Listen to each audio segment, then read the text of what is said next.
Yan, ito yung i-repair natin. Anong problema ini, ma'am? Na-audit ba ini? Na-audit? Oo. Nagbahay ni sa audit? Oya. Kuya, mataubi? Oya. May problema kay ba ni dyan ni si? Kuwan. Utod-utod ang ija. Kuwan ija. Bijok? Oo. Ini siya din eh? Hindi na kasi sa kutob. Motorwas? Lawa man. Diyan na tapos din na kutob siya mo andar. Di na din mo abot. Anak ko kuwan kay kahasol man gud sige an kuwan sige. Yan mga master, ang problema nito, pag nilagay daw dito, hinon, hanggang dito lang banda yung ano natin, wash timer. Din dito, pag nag-dry lang daw, pag hindi ito na ganito ng ayos, hindi umaandar. So ang problema nandito banda. Ayan, check natin. Ayan, bago natin pandarin, tingnan natin ba't dito sa baba, baka yung mga wiring nagdikit o na ano ng mga daga. So, ayan. Okay naman yung ano niya.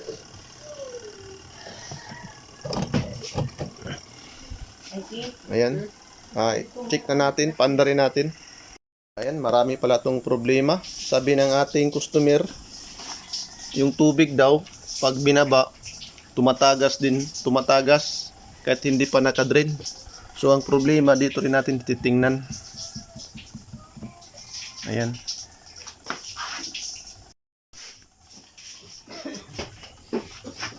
Ayan mga master, umandar na. Titingnan natin kung mamamatay ba siya. Kasi hindi daw magtuloy-tuloy.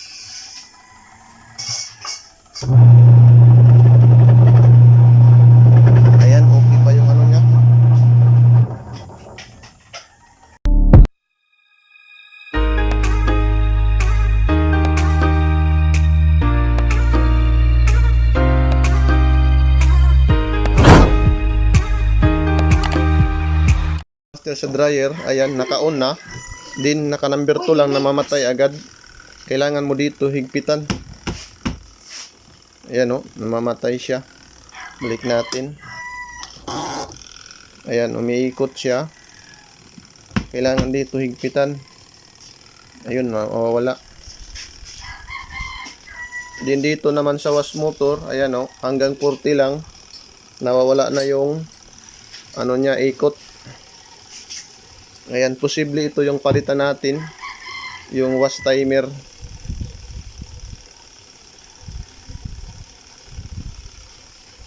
Ito, ayaw na umikot, pero kanina umikot to.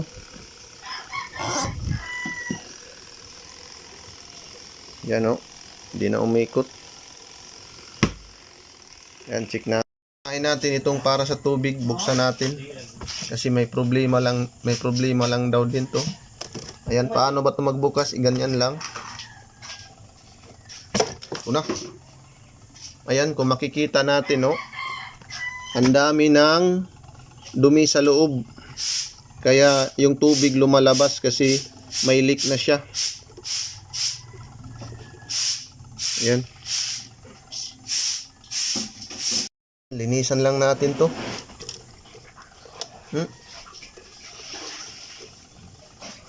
Pati sa loob, ang dami. Ayan, push ko lang para hindi umaba yung video. Mga master, papalitan natin to. Ito yung bago ipapalit natin para hindi tayo mag-back job. Ayan, paano ba ito palitan? Ganyan mo lang to. Din, ilagay mo yung bagong spring.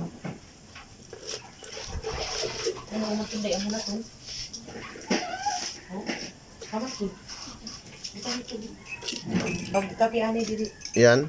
Din, ito ilagay natin sa number 2. Ayan, din ito ilagay natin sa loob. Ayan, okay na. Bumalik na. Pasok na natin. Ayan. Ayan, kasi sabi ng customer, yung tubig daw pumunta rin dito sa kabila. Kasi may leak na siya dito.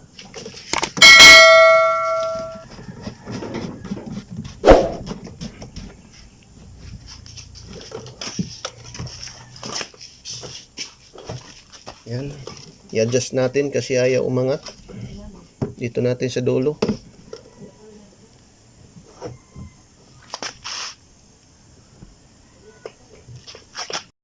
Ayan mga master, binuksan na natin. Yung mamamatay siya, hindi magtuloy-tuloy yung sa dryer. Ito yung titingnan natin. Itong switch niya. Kasi kinalawang na. Din madumi na, linisan natin yan. Yan yung isang dahilan kasi natanggal din. Ayan mga master, pag naglinis, gumamit tayo ng liha. Linisan lang natin tong banda dito. Ito. Kasi hindi rin nagkukontak yan. Pagkalawang na din ito. Ayan. Ayan mga master, tapos na. Nalinis na natin. Pwede rin yung tanggalin dito. Din ang trabaho nito, mag-switch siya para umon at hindi na umikot. Kasi ganyan, no? Ayan, magbubukas siya. Din pag isirado mo, mag-close siya. Ayan. Ito yung switching niya.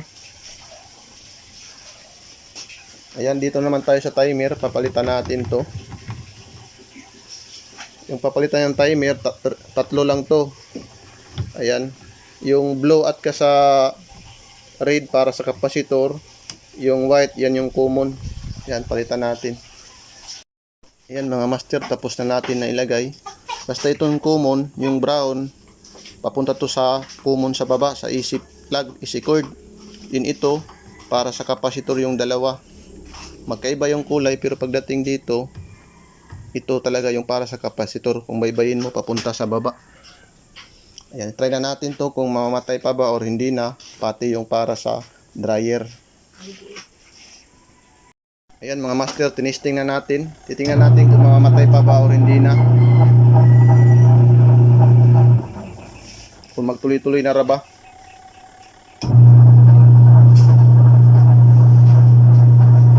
Ayan, dito tayo sa spin kung gumagana na ba.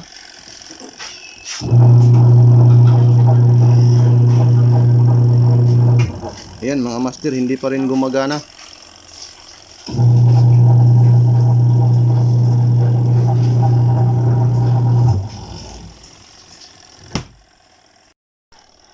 Ayan mga master, malapit na matapos yung ito. So ibig sabihin hindi na siya namamatay. Din mamaya balik pa rin natin ulit kung mamamatay ba or hindi na. Kasi ayaw na bumalik nung una. Bali, ito yung pinalitan natin. Itong wash timer yung pinalit natin.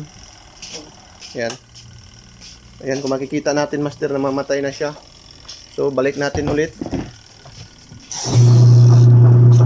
Ayan. Lagay natin sa 40. Pag pumunta dito na mamamatay, ibig sabihin hindi yung sira, yung wash timer.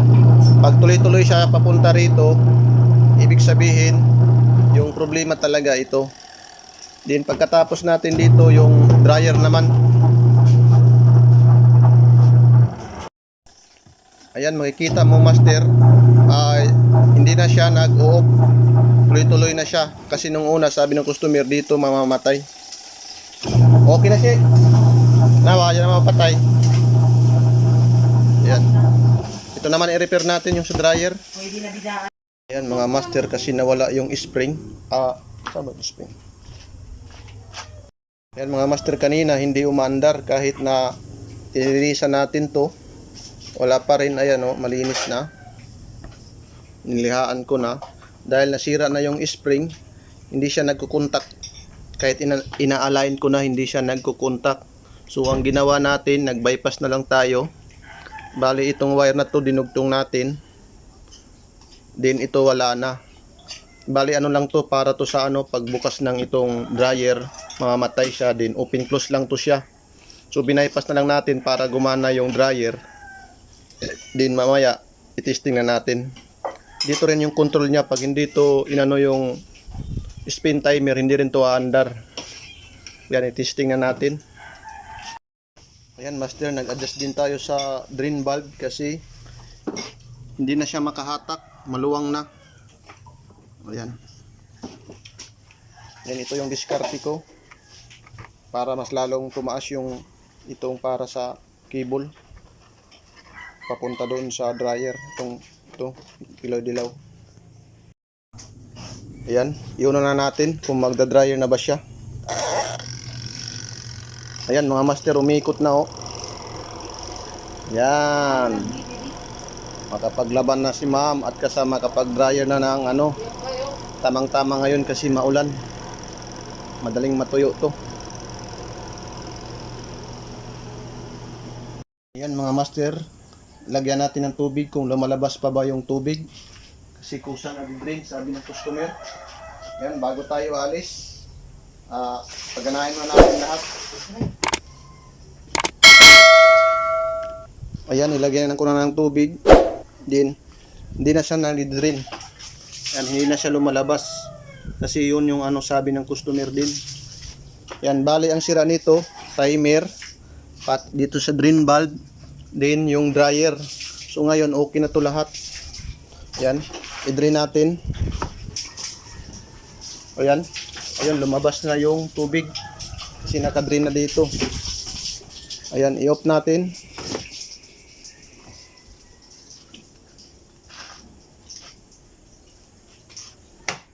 Tingnan natin doon. Ayan, wala nang lumalabas. Okay na to. Then, lagay natin sa dryer ulit. Uy, hindi pala nakasaksak.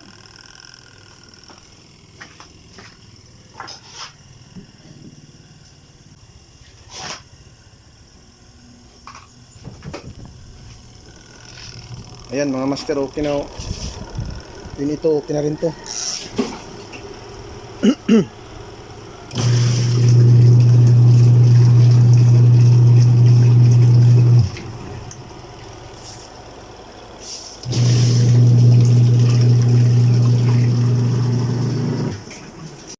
Ayan ma'am, anong masasabi mo? Nagawa na natin yung washing mo?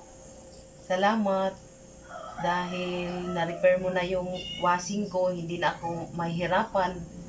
Sa dami ng sira, naayos mo. Maraming salamat, Dolby Digitic. Maraming salamat. Hindi na ako mahirapan ngayon maglaba. Lalo na dito sa sa dryer na gamit talaga ngayon, lalo na maulan, hindi na ako mahirapan magpatuyo ng labahan ko.